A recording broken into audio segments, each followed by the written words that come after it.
Y cuando me estoy refiriendo a los retos globales, bueno, me refiero particularmente a cambio climático, a contaminación, extinción de especies, de biodiversidad, deforestación y erosión, de pobreza, y que son problemas que no nos son ajenos, ¿verdad? Aunque vivamos en las ciudades, podemos ver la pobreza frente a frente. Y decía Voltaire, el sentido común a veces no es muy común. ¿Qué tenemos? Otra situación, otro reto mundial es el crecimiento mundial de la población. Se pronostica que para el año 2050 esta población va a rondar los 10.000 millones de habitantes. Actualmente estamos para este año se estimaba ya, para el año 2025, ¿verdad? Se estimaba, para 2025 se estimaba las 8.000 millones de habitantes. Estamos a 3 años antes de llegar a 2025 y prácticamente estamos llegando a los 8.000 millones de habitantes, en donde México, ya mencionaba, ¿verdad? 132 millones de habitantes, China con 1.453 millones de habitantes. Entonces, estamos hablando de eso, ¿verdad? Y estamos hablando de la población de los países en desarrollo, que es la población mayoritariamente que habita en el planeta, y estamos hablando de los países en desarrollo, donde prácticamente el crecimiento, la tasa de crecimiento poblacional se ha estandarizado. En México estamos hablando del 1.1 tasa de crecimiento poblacional, y este crecimiento poblacional se ha dado también en gran medida porque la esperanza de vida se ha ampliado en todos los países y también tenemos una reducción en la mortalidad infantil. Igualmente aquí tenemos el cruce, ¿verdad? En varios países ha sido diferente y decíamos, en México el 82% de esta población es urbana. Sir John Bennington habla de esta tormenta perfecta, the perfect storm, pero también estamos hablando de un efecto dominó donde estos retos globales, ¿verdad? Que son un problema, un desafío para la agricultura en México, para la seguridad alimentaria. Estamos hablando de cambio de uso del suelo, de industrialización que emite más o menos 72-78% de gases de efecto invernadero que contribuyen al cambio climático. Estamos hablando de deforestación que contribuye con el 17% de gases de efecto invernadero. Estamos hablando de erosión, de urbanización, estamos hablando de inseguridad alimentaria, de pérdida de biodiversidad, de pobreza, y que todo esto también tiene relación con un asunto importante para México como es inseguridad alimentaria. Entonces, este asunto de inseguridad alimentaria o seguridad alimentaria no es un problema que nada más compete a los países pobres o los países en desarrollo, es un problema que también a los países desarrollados les preocupa y se ocupan, ¿verdad? Aquí están algunas publicaciones relativamente recientes sobre este tema de seguridad alimentaria, pero el reto que tenemos como investigadores del área o del sector agropecuario es que en los próximos 30 años, ¿verdad? De aquí al 2050, ya queda menos, de aquí al 2050, tendremos que producir más alimentos que alimentos se haya producido en toda la historia de la humanidad. En ese nivel estamos hablando, es decir, el reto es mayúsculo. En términos de seguridad alimentaria. Y bueno, aquí simplemente hacer un poco de historia, ¿verdad? Porque entonces en los años 1993 surge este programa de agroecosistemas tropicales. No había, es el primer programa de posgrado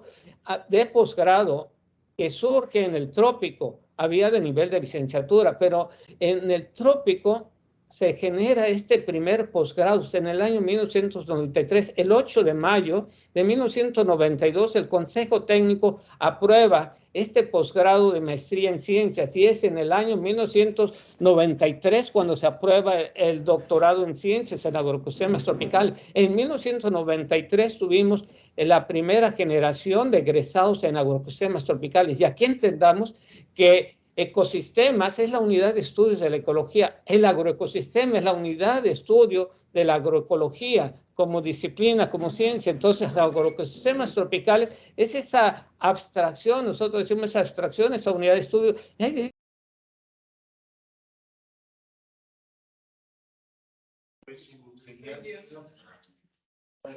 Arturo, ¿nos escucha?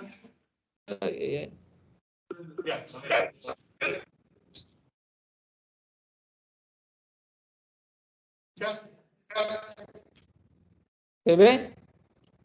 Ahí está, sí, adelante, por favor. ¿Sí se ve? Sí, sí se ve. Sí. Perfecto.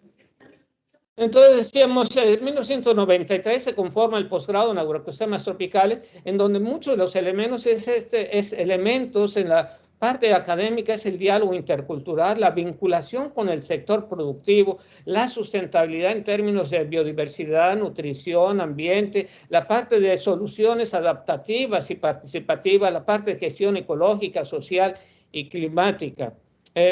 Y aquí no podemos olvidar a protagonistas en el estudio de los agroecosistemas, ¿verdad? El doctor Steve Gliessman, de la Universidad de California, de Santa Bárbara, agroecólogo, al maestro, siempre que se le extraña, ¿verdad? El maestro Efraín Hernández Colocozzi, quien hizo la maestría en artes en biología en la Universidad de Harvard en Cambridge, Massachusetts. Y yo he dicho que, bueno, la profesión que tuvo ya, que practicó el maestro Hernández X, es la de agroetnobiólogo, porque el maestro Hernández X generó, ya se mencionaba, una metodología colocociana, una metodología ecléctica, es decir, él no tenía esos sesgos o preocupaciones de que soy agrónomo, matemático, del paradigma cuantitativo, cualitativo, no, él decía, estos son los fenómenos de estudio y la forma de abordarlos era muy ecléctica, muy particular, ¿verdad? Es decir, generó otra visión, no sin esos prejuicios que a veces tenemos los que estudiamos alguna licenciatura, ¿verdad? Más que formaciones de formación académica. Entonces está el maestro Conway, Miguel Altieri, que ya, bueno, saben, ¿verdad? Un poco sus contribuciones, pero el concepto de agroecosistema ha evolucionado como ha evolucionado la agroecología, como ha evolucionado las definiciones, y entonces Odum es el primero que propone un concepto, ¿verdad? El de ecosistema domesticado, donde hay varios niveles de transformación de ese ecosistema, de ecosistema natural a ecosistema domesticado. El maestro Hernández que decía es un ecosistema modificado. Conway decía es un sistema socioecológico, es un complejo de interacciones. Altieri decía es una unidad ecológica. Martínez Ávila, Juan Pablo, profesor de aquí, dice es un modelo conceptual. Yo digo es una abstracción de la realidad. Gliessman decía en el principio es una unidad de producción agrícola, pero también es un objeto de estudio de la agroecología, de tal manera que para un servidor agroecosistema pues es un constructo y es una abstracción que nos permite entender y estudiar a la agricultura desde un paradigma eminentemente agroecológico, en donde estos espacios de magnitud diversa que históricamente han sido determinados y en respuesta a ellos modificados en diversa escala por el ser humano para cultivar o manejar especies vegetales o en diferente arreglo espacial o temporal mediante el uso de energía subsidiaria.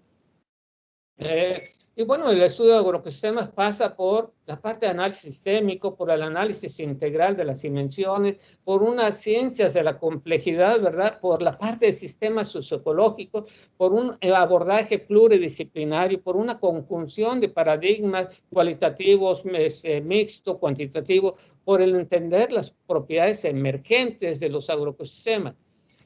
Y bueno, estos son algunos de los posgrados afines al concepto de agroecosistema, manejo sustentable de agroecosistemas de la UAP en Puebla, agroecosistemas tropicales del colegio, agroecología y sustentabilidad del Colpos, manejo y agroecológico de plagas y enfermedades, agroecosistemas sostenibles. Estos son posgrados, no son programas de licenciatura, ¿verdad? Entonces es un poco aquí, pongo algunas de estas informaciones, ¿verdad? La maestría en ciencias de ecosistemas sostenibles del Tecnológico Nacional de México en China, la maestría en agroecología del Colegio de la Frontera Sur y el nivel de consolidación en el PNPC, la maestría en agroecología y sustentabilidad del Colegio Postgraduado, la maestría en agroecosistemas tropicales y el doctorado en agroecosistemas tropicales del colegio, la maestría en manejo sostenible de agroecosistemas, de productividad en agroecosistemas y doctorado también de agroecosistemas sostenibles, de agroecología y sistemas alimentarios regenerativos y manejo agroecológico de plagas y enfermedades.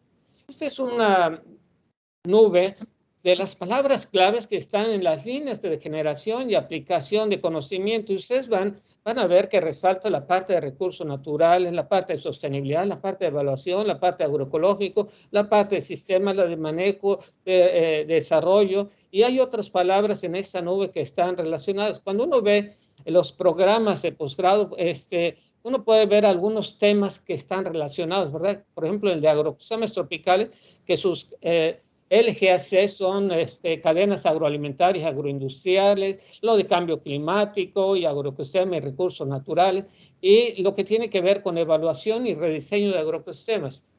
Seguramente que no alcanzan a ver ustedes eso, pero les puedo compartir el documento. Entonces aquí lo que se requiere es cambiar un paradigma de la agricultura. Ya hemos visto, ¿verdad?, que tenemos retos y amenazas que se cierren sobre la agricultura hacia una agricultura más sensible a las emisiones de gases de efecto invernadero, más sensible al uso de la energía, de los combustibles fósiles, más sensible a la conservación de la biodiversidad, más sensible a los aspectos de contaminación por agroquímicos y por muchos otros, más sensible al recurso hídrico, y hemos visto los problemas que representa, ¿verdad?, la falta de agua, no solamente para las personas, para la agricultura, y más sensible al cambio climático. Pero el tema de seguridad alimentaria tiene que abordarse de diferentes formas, no podemos seguir abordándolo de la misma manera, ¿verdad? Porque antes era un problema de cantidad de seguridad, hoy debe de abordarse como un asunto de calidad de nutrición y salud, debe abordarse como una intensificación sustentable con atención a la salud y al clima, con un enfoque de diversificación y de eficiencia, de abordar cadenas alimentarias cortas, sostenibles, de una alta prioridad a reducir la pérdida de alimentos, y una alta preocupación por contaminación de alimentos, y una mayor preocupación global de una reducción de emisiones de gases de efecto invernadero. Es decir, tenemos que cambiar también los enfoques en la parte de seguridad alimentaria, que es una de las preocupaciones de la agroecología, del estudio de los agroecosistemas. Y aquí una propuesta que hago, ¿verdad?, y que ojalá todos los posgrados y a lo mejor las licenciaturas podamos reunirnos para ver y analizar cuáles son nuestros,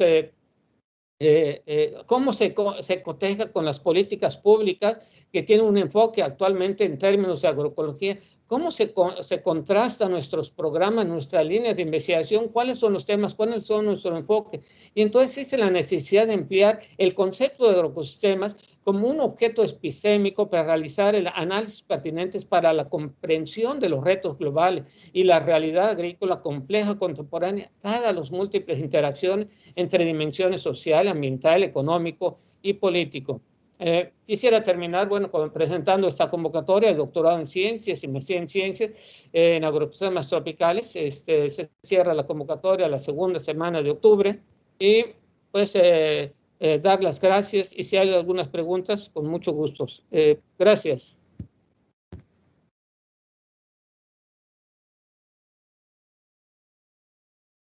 Por cuestión de tiempo no vamos a poder plantear preguntas. Espero que al final tengamos oportunidad.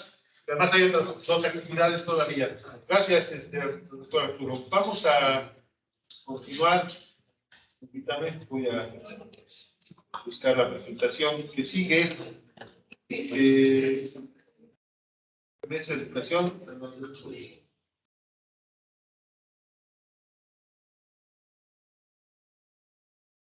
Sí, es esta. Sí. Bien, pues voy a llevar su tablita, voy a compartir.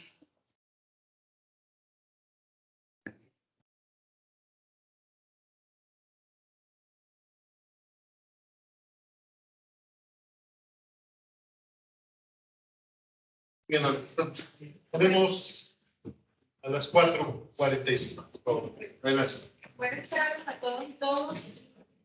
Contenta de poder estar en esta sala, de escuchar a muchas personas que han venido una lucha y cansadas de cambiar este proceso ecológico, sobre todo el proceso político. Hoy vengo a compartir un poco la experiencia, una experiencia desde Venezuela. Tenemos ya un tiempo en el 2002 trabajando en estos temas de la agroecología, básicamente de política pública, y un diálogo que tenemos ya con un programa acá en México, que sigue cuando hay una actualidad. No me voy a entretener mucho en buscar las causas de por qué existe la agroecología, porque ya mi predecesor ya lo comentó largamente. pero sin duda coincidió mucho en la necesidad, en la lucha de mirar el mundo de un modo diferente. Yo creo que ese es como el elemento clave que nos mueve, que nos moviliza, y que coincide pues con la doctora también, que las mujeres como que lo sentimos diferente, ¿no? Y se generan unos impulsos muy interesantes. Adelante. En ese sentido, lo que estamos tratando nosotros de, o lo que yo trato de centrar un poco la discusión, es el cómo estamos pensando en la política. Un elemento clave, y esto está muy documentado, tampoco me voy a tener a buscar todos los papers, los artículos que han evidenciado que estas formas de agricultura, estas agriculturas donde se diversifica, donde se asocian cultivos, donde existen interacciones, es necesario mirarlo de una perspectiva sistémica, verlo desde una perspectiva relacional. Y en esa perspectiva relacional, que es una de sus maneras, una de sus unidades de análisis justamente son los agroecosistemas, que claramente lo expuso el doctor previamente, llega, justamente nos dice que una parcela está lleno de vida, o sea, hay microorganismos, hay bacterias, hay cultivos, hay plantas, pero también hay personas. ¿Sí? Otro elemento que estamos tratando nosotros de mirar en la agroecología, que una perspectiva de estas agroecologías, de las cuales hemos hablado hoy en diferentes momentos, es simplemente la sustitución de insumos. Y esa es una forma de hacer agroecología, ¿no? Válido para muchos institutos, muchos centros de investigaciones, muchos agricultores, donde simplemente yo sustituyo un químico por un orgánico, cambio una semilla híbrida por una de la zona, una variedad, etcétera, etcétera. Entonces, por eso quiero decir que hay diferentes formas de pensar estos procesos, pero hay otras agroecologías que van desarrollando las personas, los movimientos sociales sobre todo. ¿Y por qué les hablo de esto? Porque esta metodología que nosotros desarrollamos dialoga mucho justamente con los movimientos. Y en los movimientos hay un elemento clave, que es justamente el sujeto que transforma los agroecosistemas. El sujeto que interacciona con el agroecosistema. Entonces, hemos también en nuestro quehacer, en nuestra forma de dialogar, siempre hablamos, por ejemplo, de café, pero pocas veces hablamos de caficultoras, de caficultores, pocas veces hablamos de fruticultores. Entonces, despojamos el alimento de las personas que lo producen. Y esa también es otra mirada de la agroecología. Esta perspectiva que estamos tratando que rescata un poco el aprendizaje por proyecto, es una metodología básica para estos programas de formación de grado en agroecología, en el caso venezolano y ahora actualmente en el programa Piesaje, permite justamente tener una perspectiva de este nivel y que puede ser escalable. No solamente en agroecosistemas, que es la parcela, puede ser el asentamiento, y del asentamiento pueden ser regiones, y de las regiones pueden irse a un nivel más simbólico de la política pública. Justamente nos puede permitir recrear esas estrategias. Entonces, en la siguiente lámina, esta metodología que comienza justamente en esa búsqueda, ¿no? Y en el caso venezolano es todavía mucho más crítico de lo que estaba describiendo el ponente anterior. En Venezuela, menos del 5% de la población es rural. Es un país rentista, petrolero, donde todos los alimentos vienen en buques, prácticamente. ¿De quién producen los alimentos en Venezuela? Pues lo traen otros países, ¿no? Entonces, esa situación de rentismo petrolero, que siempre se discutió en la academia, en las facultades de agronomía convencionales, pues se convierte en un problema durante el paro petrolero en el 2002 en Venezuela. Cuando hubo el paro petrolero, se acabaron los alimentos. Sí. Aprendimos lo que era el hambre. Yo creo que esto moviliza muchísimo justamente la necesidad de mirar otras formas de pensar estas agroecologías. Entonces, cuando comienza el paro petrolero, no había comida en las ciudades. ¿Qué pasó? La gente empezó a hacer colas por comer, empezó a comer cualquier cosa. Hubieron, bueno, por supuesto, necesidades incluso hasta el saqueo, porque nosotros podemos vivir sin agua, es que digo, sin celulares, sin edificios, pero sin alimentos y sin agua no podemos hacerlo. Entonces, este proceso crítico impulsó la necesidad de pensar, necesitamos promover soberanía alimentaria. Entonces, por supuesto, previamente ya se había generado una constituyente. En la constituyente había un artículo, que es el famoso artículo 305, que planteaba que deberíamos transitar a un modelo de agricultura sustentable. Pero se quedó en stand-by. Entonces, ¿qué se refería con esto de agricultura sustentable? Puede significar muchas cosas. Lo cierto es que la crisis del 2000 al 2002 generó, pues, la necesidad de crear una universidad diferente. Y así comenzó mi impulso a pensar en estos espacios.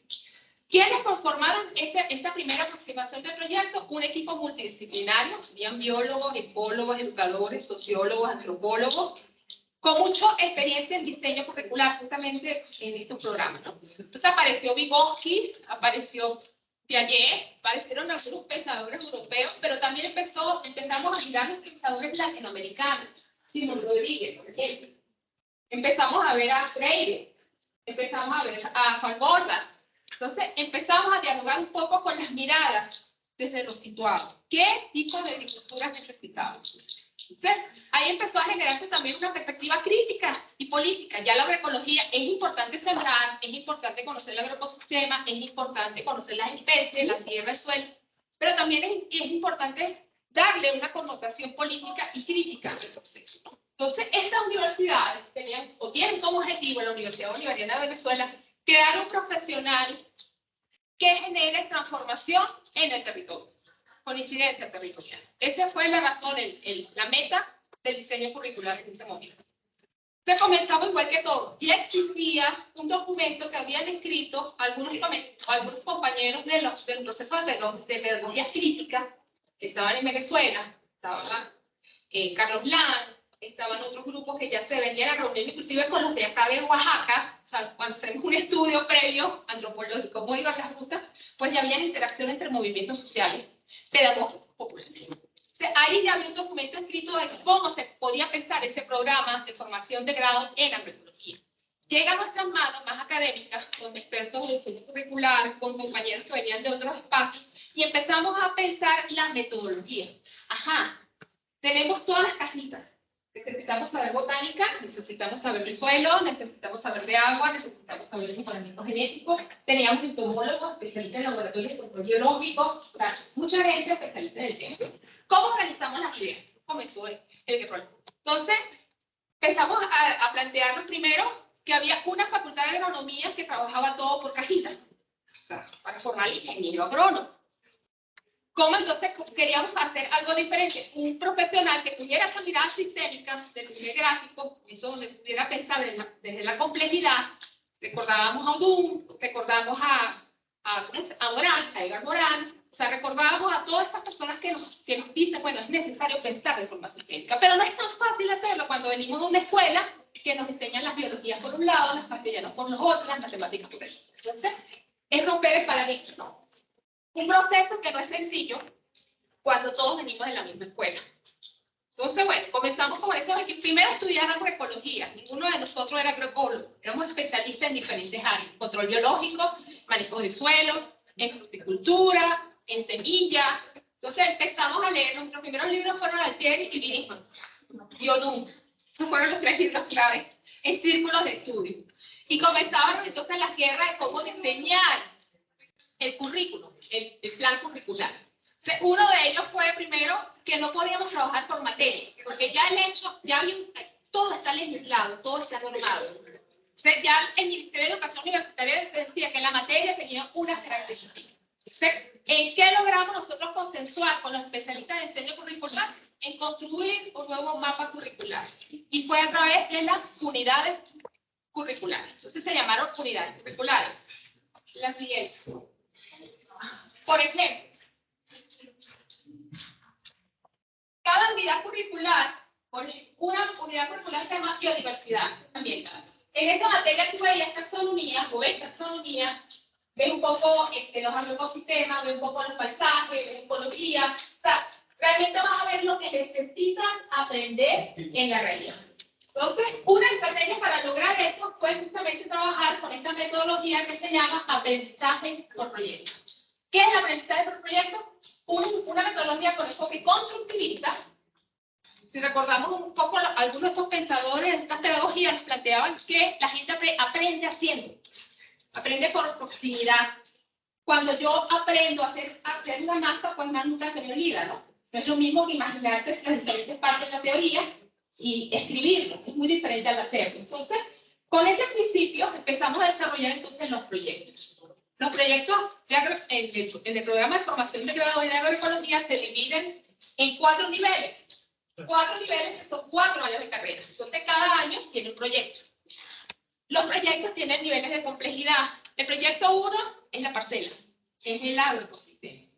Pero antes de meternos en el agroecosistema, había que pensar cuál es la historia del territorio. Entonces, construir la memoria territorial era un elemento clave.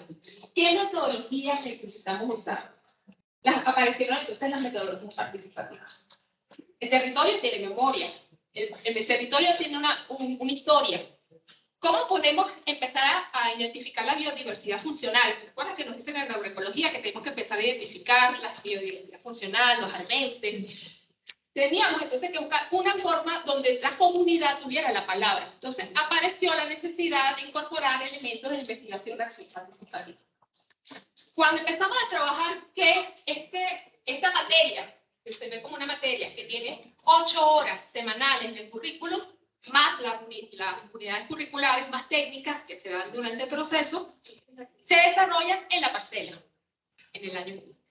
Se desarrollan en los territorios. Entonces, lo ideal era que el estudiante viviera en el territorio, porque no es lo mismo que yo vaya de visita en un periodo dado, que yo viva en el territorio, que conozca la historia, que te conoce todo el mundo y que es más fácil mi proceso de construcción. Entonces, en este ejercicio de pensar en proyectos, empezamos a darle también niveles de complejidad y cada proyecto tiene un producto. El primero es preséntame tu comunidad. Por ejemplo, es un ejercicio donde ellos construyen con su colectivo, con su comunidad, la historia de la comunidad. Y lo representa a través de un alimento. Por ejemplo, yo fui parte fundadora de un programa en Barlovento. Después abrimos en comunidades rurales. Entonces, bueno, eso es otro elemento que consideramos clave para el programa de formación, en este caso, que fue una universidad sin edificio. O sea, una universidad que se construye en la comunidad. Aunque fuéramos los laboratorios, aunque visitáramos otros espacios de tecnología, aunque desarrolláramos otras estrategias muy comunes con estos espacios. Entonces, una universidad sin uno implicaba también una logística.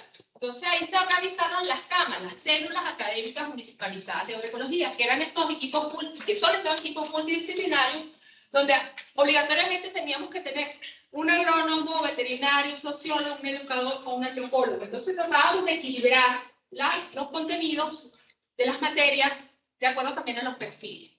Y ese equipo acompañaba el proyecto, o acompaña el proyecto comunitario. En el nivel 2 de este proyecto, que dice allí Sistema Agrícola de Producción, ya se caracterizaba un poco el asentamiento.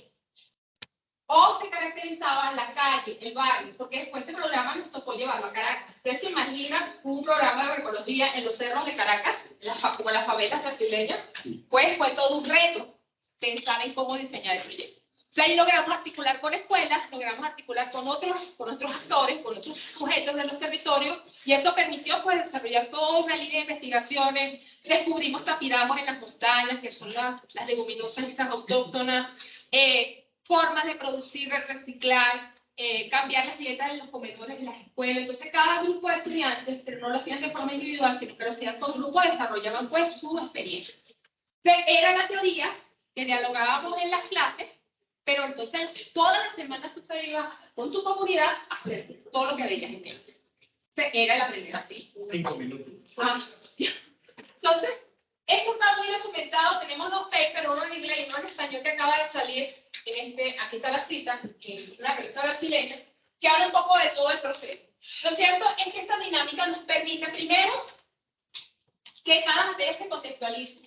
Si yo estoy en Barlovento, que es una zona de productores de cacao, de afrodescendientes, pues mi orientación va a ser básicamente conocer el cacao y conocer los cultivos y la cultura afro-barloventeña.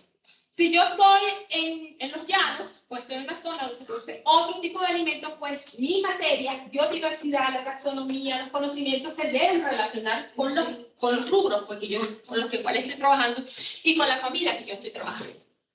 Y otro elemento también súper importante es que la comunidad participa en el proceso de investigación. Entonces, evalúan también. Al final, la celebración, bueno, la socialización de estos avances, participaba la comunidad levantando un acta que efectivamente para los participantes hicieron parte del trabajo y dialogaron con el presidente. Pasemos al siguiente, si no me voy a tardar mucho ahí. Ese es un poco el mapa de cómo se desarrolló. Los puntos negros eran los edificios en Venezuela, y los puntos chiquiticos son los ambientes rurales. Entonces se abre programas, se abren y se cierran en función de las necesidades que generan las comunidades. Lo solicitan las comunidades. Entonces va en función de las necesidades. Se abrió una comuna o se abre una comuna y necesitan agroecólogos, pues ellos organizan, gestionan y se articula un proceso de formación para sacar los egresados que necesita la comuna. Pero también los edificios. En los edificios hay agroecología y, como les comentaba, en el caso de Caracas, por ejemplo, logramos montar laboratorios de controladores biológicos con materiales de desecho. Tenemos también entomólogos muy interesantes con manuales muy sencillos, y la gente empezó a producir los biológicos que ellos necesitaban. Claro, muy sencillo, no nos metíamos con cosas muy complejas, y también pensando en los problemas que puede generar el exceso del uso de otros, la racionalidad. Siguiente. Actualmente estamos trabajando con algo similar en el programa PIESA, con aprendizaje por proyecto. Ellos ven una cantidad de materias, 4 materias que les permiten, a través de la metodología participativa, desarrollar su actividad en comunidades externas. Aquí tiene otras características muy propias. Una son las comunidades de aprendizaje. Él es participante con su comunidad. En el caso de Venezuela era un grupo con la comunidad. Entonces va tomando cada quien su espacio, su determinación, la construcción de los conocimientos que se necesitan. No necesariamente necesitamos saber de todo, sino que se va construyendo en función de las necesidades que tenemos en el espacio y en la localidad. Y donde las metodologías participativas son claves. O sea, no es posible pensar de una forma sistémica si no lo hacemos en comunidad. No es posible hacerlo si no lo dialogamos con otras y con otras, y con otras ciencias. O sea, tiene como niveles de complejidad que poco a poco estamos afinando. Son procesos complejos, muy diversos, con muchísimos problemas de todo tipo, que ameritan pues una mirada muy cercana siempre. ¿Cuáles son las lecciones aprendidas? Y aquí también me quiero detener porque no es tan fácil. O sea, implementar, diseñar, programar en forma colectiva un trabajo de este nivel no es sencillo. Primero, entender que todos estos son procesos sociales, son procesos pedagógicos complejos, cargados cada quien de procesos culturales propios, de miradas propias, y tratar de valorar el proceso para no convertirlo en algo instrumental, pues es todo un desafío, no es sencillo. 2, la formación continua de los equipos docentes. Todos venimos de escuelas muy disciplinarias. Formarnos de otra forma u otra implica pues aprender de pedagogías, implica aprender de otras disciplinas para poder acompañar a los estudiantes durante el proceso. Y ahí uno de los desafíos más grandes. No todos los proyectos funcionaban del mismo modo. Hay proyectos que fracasan, profesores que no les interesa, hay de todo. Entonces, lo más difícil es justamente organizar y pensar en colectivo. La participación activa de las comunidades es esencial también para desarrollar una propuesta como esta. Una comunidad apática, por supuesto, no va a dar los frutos que se necesitan, y para eso amerita pues, trabajar con metodologías participativas de mejor manera. Es un proceso continuo, es necesario sistematizar para conocer, valorar, evaluar y reconstruir constantemente. No es que se declare y listo, salió lo que salió. Y segundo, y último, es necesario poder seguir a los egresados y su rol en las instituciones o la comunidad, que muchas veces lo obviamos, ¿no? ¿Qué pasó después que se graduaron los estudiantes? ¿Dónde están? ¿Qué están haciendo? Eso permite evaluar el programa. Entonces, estas son metodologías, digamos, innovadoras, pero que permiten justamente transitar un poco hacia lo sistémico, que permiten también convertirlo en algo más personal y humano, y que permite mirar quizás otras agroecologías. Muchas gracias.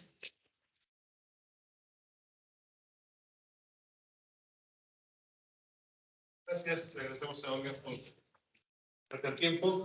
Mira, tenemos la participación de Diego José. ¿Está Diego José? Sí, por favor, generar su presentación.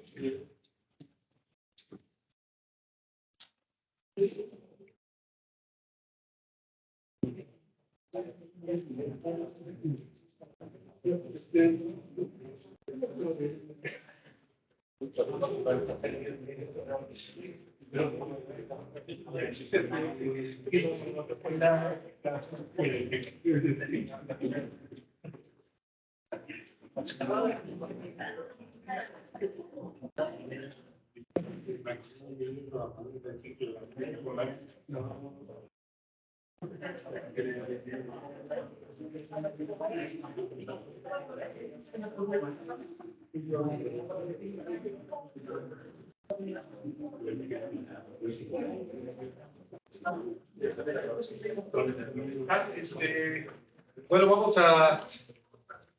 ¿Tú quieres pasar? Puedes volver a dedicar el tiene que estar aquí. Si te debe pagar. No, para mí.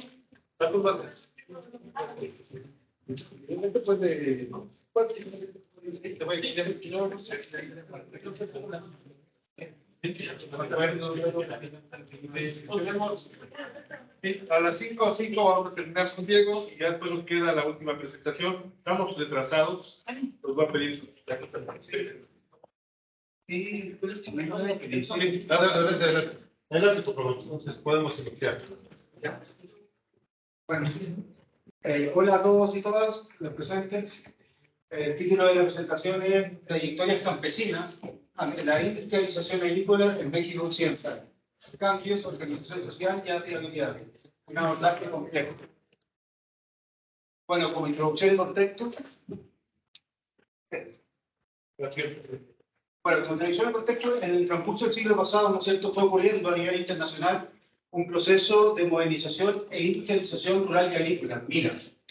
Entonces, en ese contexto, la globalización y las políticas neoliberales llevaron a que la producción agrícola se orientara más hacia los mercados internacionales, muchas veces a expensas de las necesidades locales.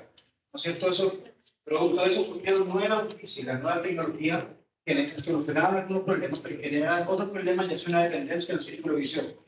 Bueno, este proceso de modernización y la expansión de la agricultura industrial generaron diferentes impactos en ecosistemas, sociedades humanas, conocimientos tradicionales y sostenibilidad. Eso ha sido estudiado ya por muchos autores, por muchos investigadores.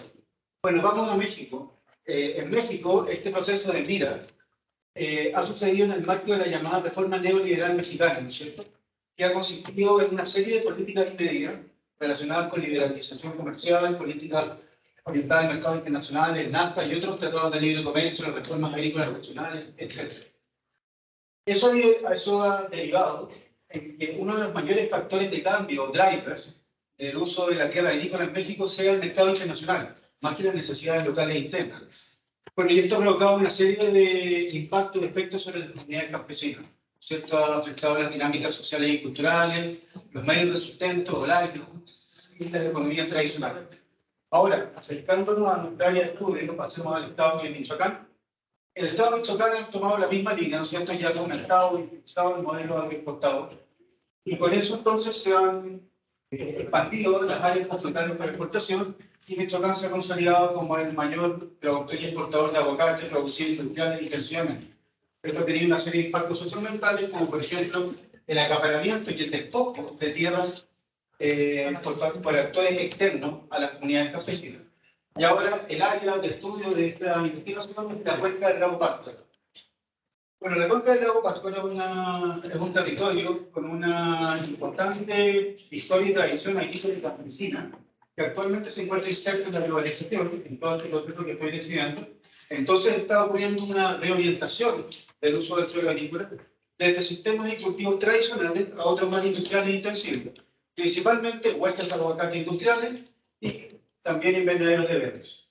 Por otro lado, en el marco de este mismo proceso de industrialización, muchos campesinos han incorporado en las últimas décadas en la cuenca del lago Pátzcuaro en sus unidades productivas tradicionales elementos propios de la agricultura tradicional, como uso de agroquímicos, tractores o alimentos industriales para el ganado.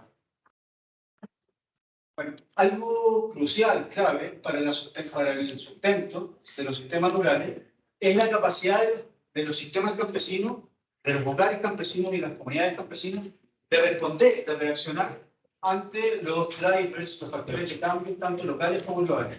Esto ha sido abordado por muchas investigaciones. Aquí muestro 3 estudios que se han realizado, que sirven como antecedentes para esta investigación, que identificaron una serie de respuestas o caminos o trayectorias tomadas por los campesinos, por comunidades campesinas, ante factores demográficos, económicos, políticos que los afectan. Por ejemplo, adecuar su actividad agrícola, diversificar el uso de la tierra, migrar, actividades asalariadas del predio, ahorrar, innovar, o también fortalecer la organización interna y la toma de decisiones. Entonces, bueno, justamente el objetivo de este trabajo es analizar las trayectorias de los hogares campesinos de dos comunidades de la cuenca del lago Pátzcuaro antes del proceso de industrialización agrícola y su expansión en el marco o en relación a los estados actuales de esas comunidades, su organización social y la construcción de capacidad adaptativa a nivel de comunidad. Bueno, para abordar eso, los métodos que se usaron fueron: se hizo trabajo de campo, se hicieron salidas a la cuenca del lago Pátzcuaro, a estas comunidades campesinas y a ciertas unidades productivas o parcelas campesinas. Se realizaron también entrevistas semiestructuradas a profundidad a campesinos de ambas comunidades. El rango de edad de los entrevistados fue de 23 a 92 años. Después de estas entrevistas se analizaron, se hizo un análisis cualitativo, fue un análisis de contenido temático con codificación deductiva e inductiva, y también se hizo un análisis cuantitativo del cambio de uso del suelo, resultante de la expansión de la agricultura industrial, ¿no es cierto? ¿Cómo fue cambiando el uso del suelo en la cuenca? Se comparó el uso del suelo del año 95 con el 2001, usando imágenes de alta resolución. Y después lo que se hizo fue vincular el cambio de uso del suelo, que es algo biofísico, con la percepción y el discurso de los campesinos de la entrevista, cruzando ambas fuentes de información. Bueno, el área de estudio de la investigación. La cuenca del lago Pátzcuaro, que aquí se ve en Michoacán y en México. Aquí se muestran varias características de la cuenca. Bueno, solo diré que son muchas. Que respecto a la agricultura predominante continúa siendo la tradicional o campesina. Se han identificado varias razas de maíz, 6 expandidas por toda la cuenca y varias otras más localizadas. Y la tendencia en cuanto a la agricultura es este proceso que estoy describiendo de industrialización y de llegada y expansión de agricultura industrial. Huertas de aguacate, invernaderos de verde y un poco de jitomate y papa. Bueno, las comunidades seleccionadas, las dos comunidades fueron San Francisco Uricho y San Miguel de Ucutzepo. Aquí se muestran varias características de la comunidad. Por ejemplo, tienen una cantidad similar de número de ejidatarios, una superficie similar. Pero uno de los principales criterios para seleccionarlas fue que una de estas dos comunidades no tiene, o prácticamente no tiene, presencia de agricultura industrial, y en cambio la otra, San Miguel de Ucutzepo, sí, huertas de aguacate industriales, tanto en el ejido como en la propiedad privada.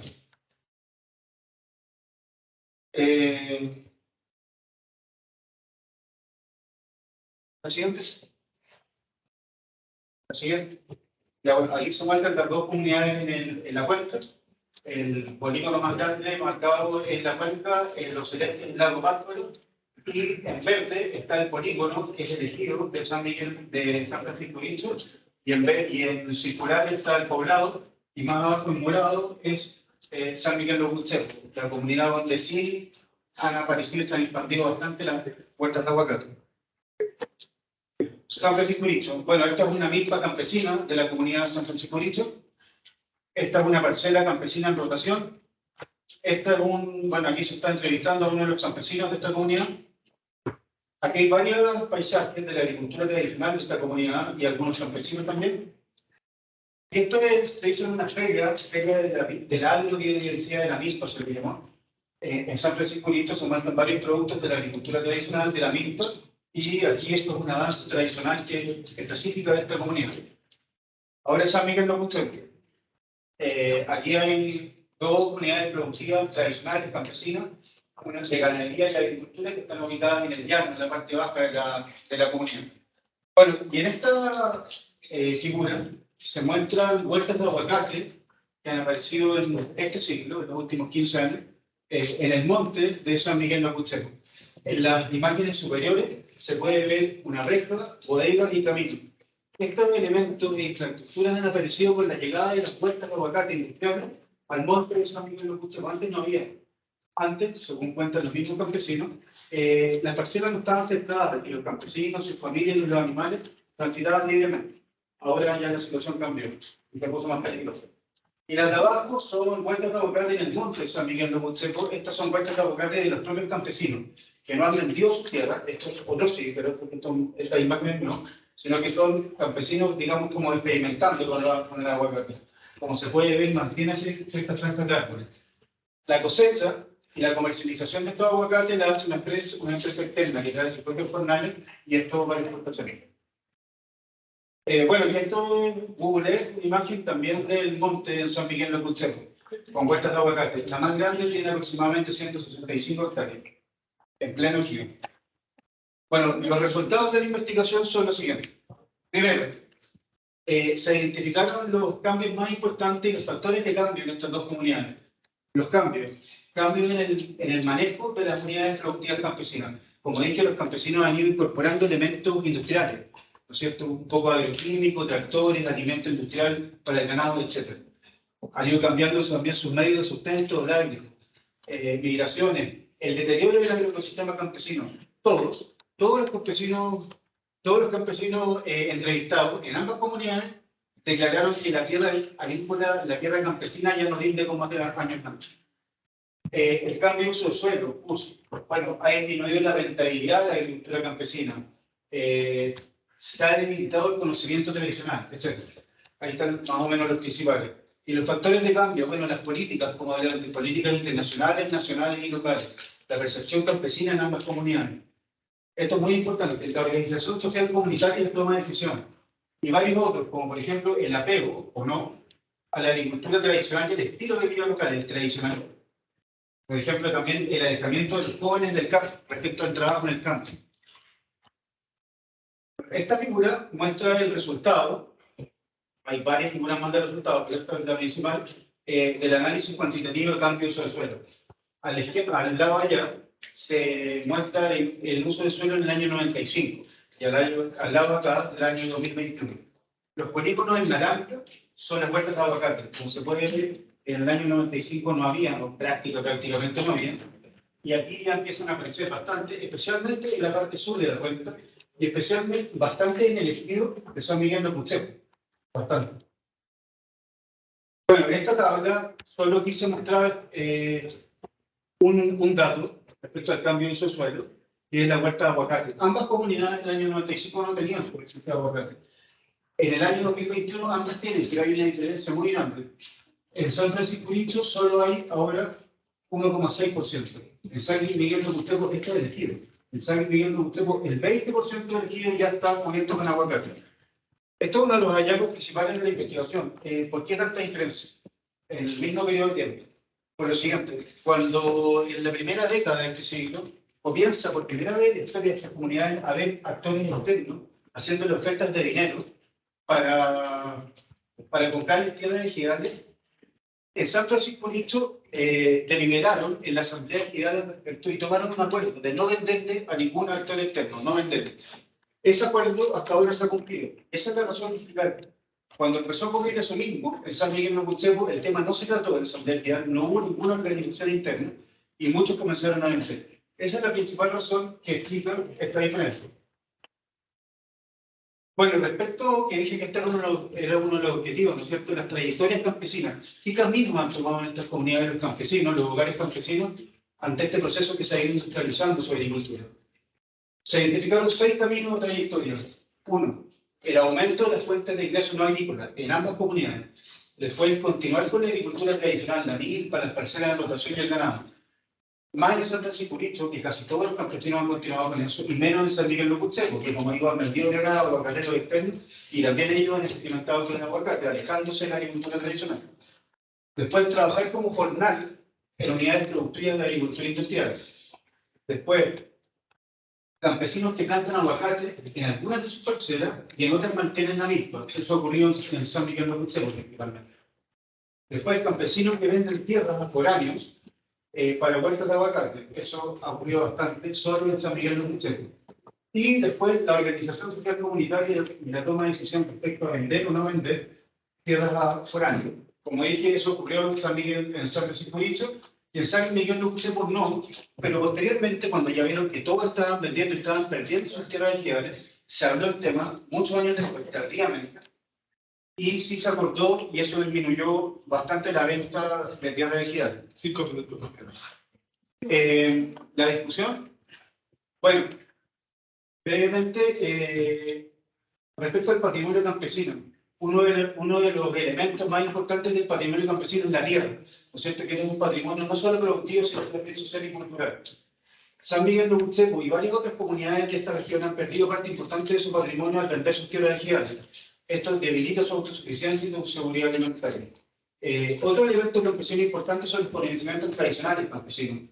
También se están viendo debilitados, en la juventud especialmente, pero también en algunas ejidales mayores. Eso ha ocurrido por todo lo explicado, principalmente en San Miguel de Uccepu. Luego, el tradicionalismo. Mientras en San Francisco ha mostrado un mayor apego a la vida tradicional local, comunitaria, y a la agricultura tradicional, y por eso casi todos, en parte por eso han continuado con la agricultura tradicional, en San Miguel no ha sido tan así, han vendido terrenos ejidales. Ellos también se han alejado un poco de la agricultura tradicional, ya han empezado a experimentar con el aguacate, y eso se condice bastante con un discurso que se repitió con algunos entrevistados, que declaran que para que los campesinos estén bien para su bienestar, tienen que alejarse del tradicionalismo, tienen que tecnificar su agricultura, porque el mundo se ha modernizado y globalizado. Bueno, eso es consistente con el cambio de uso de suelo, lo que se llama el estudio del cambio de uso de suelo, ¿no es cierto? Bueno, y ahora el otro elemento importante, la organización social comunitaria. Este ha sido el principal factor determinante de las diferencias que hay actualmente en los estados de ambas comunidades, y la diferencia que tienen el cambio de uso de suelo y el hábitat. Radica principalmente en esto. En San Francisco Dicho han defendido a nivel de comunidad el elemento patrimonial, ¿no es cierto? La tierra campesina. En general, cuando una comunidad defiende de manera colectiva un elemento patrimonial, se fortalece la unidad de la comunidad, el sentido de comunidad y la cohesión social. Eso ocurrió en esa comunidad. Pero también en San Miguel de Uccepu, en los últimos años, los campesinos que han empezado a experimentar con el aguacate, formaron un grupo de aguacateros locales, campesinos. Eso también, según la teoría, tiende a potenciar la cohesión social como se forma un grupo interno. Bueno, y por último en la discusión respecto a la construcción de capacidad adaptativa. De las 6 trayectorias o caminos que han tomado las familias campesinas en estas dos comunidades en este proceso de industrialización agrícola, solo 2 corresponden a estrategias adaptativas, las otras no, porque solo esas 2 preparan a las comunidades para futuras perturbaciones o procesos de cambio, que son la organización social comunitaria en San Francisco Dicho y los campesinos en San Miguel de Uccepu, que han plantado aguacate en unas pocas de sus parcelas y en las otras han mantenido vistas, en un proceso que implica diversificación. Y bueno, y para cerrar como reflexiones finales, el cambio de uso de suelo corresponde a la manera en que el MIRA se plasma en el paisaje local. El ejido de San Francisco Dicho como una isla en esta región, en esta cuenca, que se ha ido expandiendo mucho en la cuenca de aguacate, pero en este ejido no. Y eso es el resultado de la decisión y postura que se tomó en la Asamblea Ejidal de no vender tierras foráneas. Entonces, en ese sentido, los hallazgos de esta investigación se condicen con otros estudios, en el sentido de que la organización social es crucial, es fundamental para mejorar la adaptabilidad y contribuir a la sustentabilidad de las comunidades campesinas y zonas rurales. Y bueno, para generar adaptabilidad y resiliencia a largo plazo en estas comunidades, es necesario que las comunidades, que los campesinos, se pongan de acuerdo a qué tipo de desarrollo quieren tomar, para dónde, qué trayectoria quieren tomar, qué camino. Y eso corresponde justamente a un proceso de construcción colectiva de estrategias adaptativas.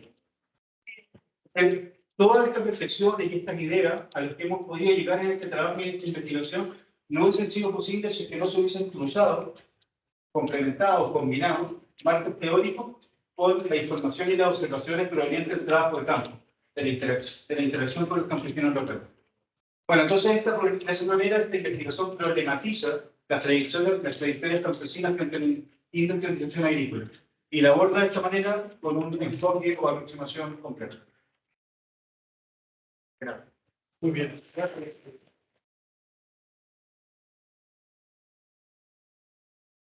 Estamos en tiempo, sí. Vamos con la última presentación. Te la doy después, te la doy, no te la doy. Permíteme.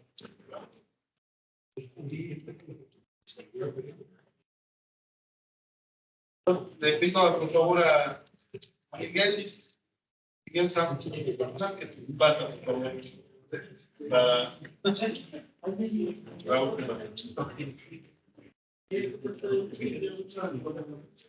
Muy bien. Recuerden que estas 2 últimas presentaciones son de la mesa de agroecología y comunidad. Entonces, déjame compartir nada más, por favor. Claro.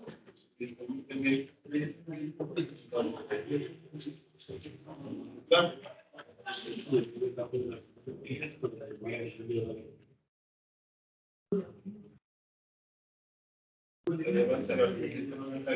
Entonces, terminamos 5. Buenas tardes a todos. Antes que nada, voy a tratar de ser breve. Con su permiso, me voy a quitar el cronómetros. Mucho gusto a todos. Voy a presentarles parte del trabajo de investigación titulado Estudio comparativo de los índices productivos de avena en asociación de cultivo con nutrición orgánica. ¿Vale? Es un trabajo de investigación donde que está realizado por este cuerpo académico y pues su servidor, Miguel Zambrano, va a ser quien les va a presentar el día de hoy. Por favor. Pues como introducción podemos hablar de que la avena forrajera es una planta, es un cultivo agronómico de interés a nivel nacional. Esto lo sabemos todos debido a los aportes nutricionales que se le da a los animales cuando estos consumen. Bien, hay diferentes técnicas ya estudiadas en formas de agricultura orgánica y de agroecología para mejorar tanto rendimiento como calidad del forraje. Bien, recordemos que al final del día lo que nos importa en este aspecto, en esta área, es que el animal consuma la mayor cantidad de proteína o el forraje de mejor calidad. Bien, una forma de mejorar el forraje es la asociación de cultivos, que estuvimos escuchando de eso bastante y que efectivamente ya sabemos que aporta bastante bien a cualquier producción. En este trabajo vamos a hablar de la besa y del triticale. Bien, la besa es una leguminosa y el triticale es un híbrido entre trigo y centeno. También aplicamos el uso de microorganismos. En este caso vamos a trabajar con el hongo micorrícico Glomus fasciculatum.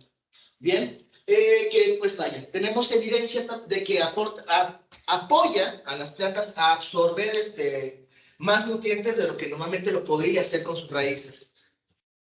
Otra forma de nutrir a las plantas es a partir de otro tipo de abonos orgánicos, que en este caso vamos a trabajar con lixiviado de guano de murciélago, que es, vaya, el lixiviado de lo que es la orina y la excreta del murciélago, que aporta también muchos nutrientes y favorece la microbiota del suelo. Este trabajo se realizó en el estado de Oaxaca. El estado de Oaxaca tiene un clima demasiado templado. ¿Ya? Por eso mismo, la entonces Zagarpa había determinado que Oaxaca tenía regiones con cierta con potencial de ser productores de avena. Ante esto, hemos realizado trabajos de avena utilizando la micorriza Glomus fasciculatum. Bien, en ese trabajo realizado por la investigadora Flores Suárez y también con Oaxaca, ocupó tanto Glomus fasciculatum como Glomus cubense. Ella se dio cuenta de que había favorecido la producción de avena, especialmente en la producción de hoja. Asimismo, ya tenemos evidencia de que la asociación de cultivos ha generado resultados favorables en este tipo de clima templado. Bueno, dicho esto, realizamos un diseño completamente al azar con arreglo factorial de 3x3x4, donde los factores son los siguientes. Es la variedad de la avena, que es Chihuahua, Karma y Turquesa. El tipo de asociación como segundo factor, que sería el monocultivo, la asociación con triticale y la asociación con mesa. Y el tercer factor sería la fuente de nutrición vegetal. Tenemos un testigo que es sin ningún tipo de aplicación nutrimental, una combinación entre la aplicación de guano y la micorriza, y pues cada uno, micorriza como otro factor y guano como otro factor. Bien, cada unidad experimental fue de 16.67 metros cuadrados, dando un total de 600 metros cuadrados para el experimento completo. Y pues vaya, eso generó 36 tratamientos a evaluar. Continuamos, por favor. La densidad de siembra fue de 120 kilogramos por hectárea en todos los casos. En los casos de asociación se realizó una relación 50-50, es decir, cuando sembraba avena con triticale, era 60 de avena con 60 de triticale, para que la densidad de siembra fuera respetada. En el aspecto de la nutrición vegetal, se aplicó semanalmente tanto el guano como la micorriza y la combinación de ambos. Las proporciones mostradas acá, el guano 3 litros por hectárea, la micorriza se aplicó de forma edáfica, 10 kilogramos por hectárea aspersada, ¿vale? Bueno, se tomaron 4 muestras por tratamiento para tomar los datos.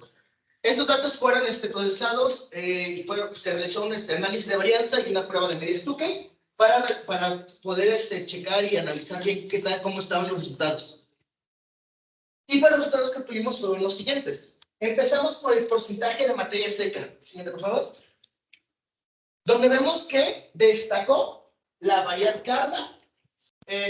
Y algo muy interesante es que la asociación con BESA no generó mejores resultados en porcentaje de materia seca. Bien.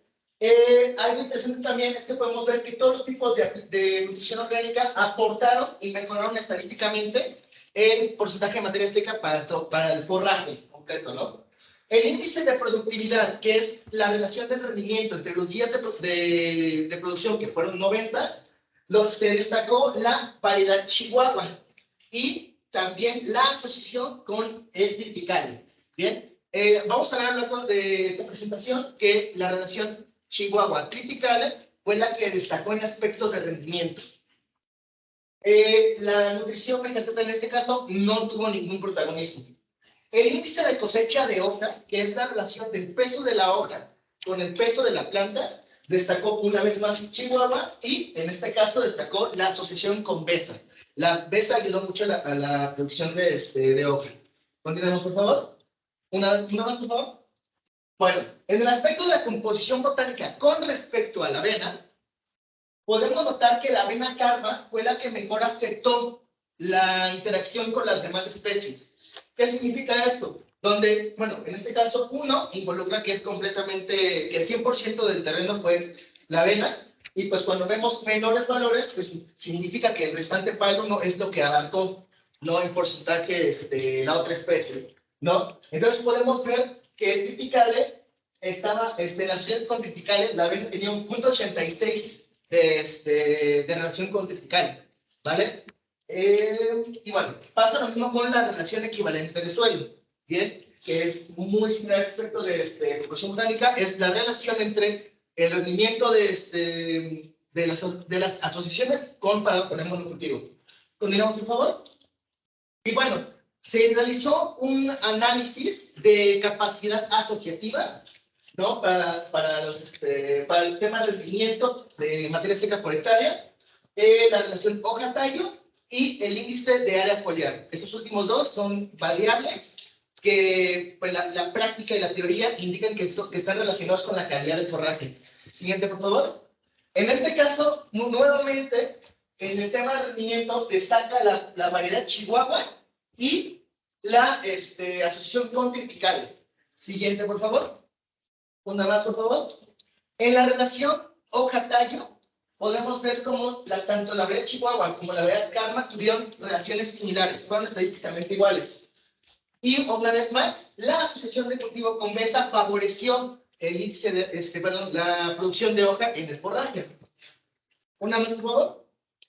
Y bueno, en el aspecto del índice de área foliar, que es la cantidad de metros de hoja por metros cuadrados de hoja en metros cuadrados de cultivo, destaca la variedad Chihuahua, otra vez con la asociación de cultivo con BESA. Y aquí no se ve mucho, pero ocurrió algo interesante. Y es que, otra vez, todas las aplicaciones de nutrientes favorecieron a la parte de índice de área foliar. Sin embargo, si se dan cuenta, no, la aplicación de nutrientes no destacó tanto en otro tipo de áreas, o sea, que no fueran como estas. Continuamos. Entonces, la capacidad asociativa, que es la relación entre el resultado de una variable en la asociación de cultivo comparado con la media del monocultivo o el mejor tratamiento de monocultivo, es el siguiente. En el aspecto de rendimiento, por favor, cuando comparamos el rendimiento de las asociaciones con la media de los monocultivos, vemos que la variedad Chihuahua y el triticale destacan comparado con la media de todos los monocultivos que se hicieron. Sin embargo, si lo comparamos con el mejor monocultivo, ambos son, o sea, de hecho, en todos los casos, la parte naranja es la parte de hacer esta comparación con el mejor monocultivo, y aquí les pongo cuánto es lo que vale el mejor monocultivo y qué tratamiento es. Baja mucho, ¿sale? O sea, con la media, si lo comparamos con todos los monocultivos, la media sube en general, y comparado con el mejor monocultivo, bajan todos en general, pero vaya, los que menos bajaron, otra vez, Chihuahua y triticale. Siguiente, por favor, una más. La misma relación, pero ahora con la relación hoja-tallo. Bien, más de lo mismo. Comparados con la media de monocultivos, tenemos que Chihuahua y Carma vuelven a destacar junto con Besa, ¿vale? Y comparado con el mejor monocultivo, los que también están bastante abajo, pero no tan altos como los demás, es igual Carma, Chihuahua y Besa. En el índice de alcoholidad ocurre algo. Gracias. Ocurre algo similar. Comparado con la media de los monocultivos, la Chihuahua es la que destaca, la Besa también destaca comparado con la media, y en este caso, más de lo mismo, la aplicación de nutrientes afectó de forma positiva. Algo muy importante, en el aspecto de índice de alcoholidad destacó más la micorriza. Bien, aunque tiene una igualdad estadística, igualdad estadística de que estas dos son AB, pues vaya, aunque tiene igualdad estadística, la micorriza es la que favoreció más el tema del área foliar. Continuamos, por favor. Y en el aspecto de contra el mejor tratamiento, contra el mejor monocultivo, perdón, los que fueron menos peor fue Chihuahua con triticale. Y bueno, realizamos un estudio muy rápido de costos de cuánto cuesta el kilogramo de materia seca de forraje para cada factor. Solamente consideramos dos elementos, que es la semilla y la nutrición. Bien, obviamente el tema de terrenos, el tema de maquinaria, etcétera, es variable, y vaya, incluso también ciertos precios son variables según la zona. Bien, y pues lo que podemos destacar es que el factor de Chihuahua, que fue destacado tanto fue el que apareció más en aspectos de rendimiento, pues generó obviamente menores costos de producción comparado con las otras dos variedades. Y más de lo mismo, el triticale, que fue el que generó también mayores rendimientos, fue el que también generó, entre las asociaciones, un menor costo, comparado incluso con el monocultivo. Ahora, en el aspecto de la nutrición vegetal, lo que generó menos costos fue el testigo, sin ningún tipo de aplicación. Sin embargo, por la forma en la que vimos que se comportó los aspectos de rendimiento y hoja, pues sabemos que tanto micorriza como guano son viables. Ahora, en el tenor de cuánto cuesta el kilogramo de materia seca para cada caso, el guano es más económico que la micorriza. Y pues con esto podemos concluir 4 elementos. Bien, lo primero es que la variedad Chihuahua destacó en lo que son las variables de rendimiento, ¿vale? La avena Karma, la variedad Karma, fue la que mejor permitió la asociación de cultivos, permitió que estuviera más especies conviviendo con ella. También la asociación con Besa favoreció mucho el desarrollo de hojas comparado con la asociación con triticale, pero la asociación con triticale generó rendimientos mayores, mucho mayores comparados que con la Besa. Bien, y vaya, la nutrición orgánica no tuvo un protagonismo como se hubiera esperado, pero tenemos los datos de que aportó en el aspecto de el desarrollo de hojas para el forraje. Y bueno, es nada más un par de citas que utilicé para este documento y sería todo. Les agradezco mucho por atención.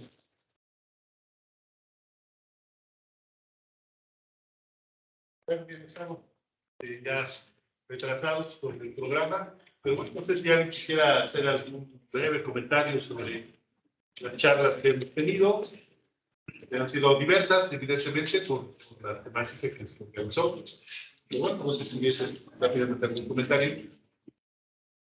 Bueno, si no hay comentarios, a las 6 de la tarde se va a presentar un libro aquí en la carta. Esperemos que la lluvia no nos vaya a hacer una podría llover, pero no vaya a ser una mala jugada. Es un libro sobre cómo impulsar la agroecología con los jóvenes, ¿verdad?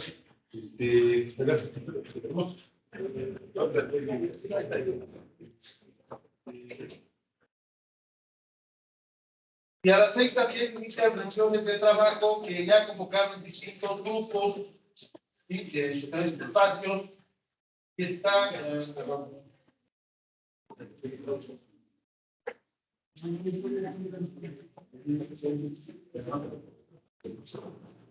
No están cordialmente invitados. También una recomendación Una recomendación para el día de mañana, en los días subsecuentes, todo el mundo cargue su gafete y nos van a permitir la entrada. Digo, hay un movimiento importante aquí en la universidad, quizás no nos dimos mucha cuenta porque estamos acá metidos, pero sí es importante que todo el mundo traiga para que no tengamos problemas.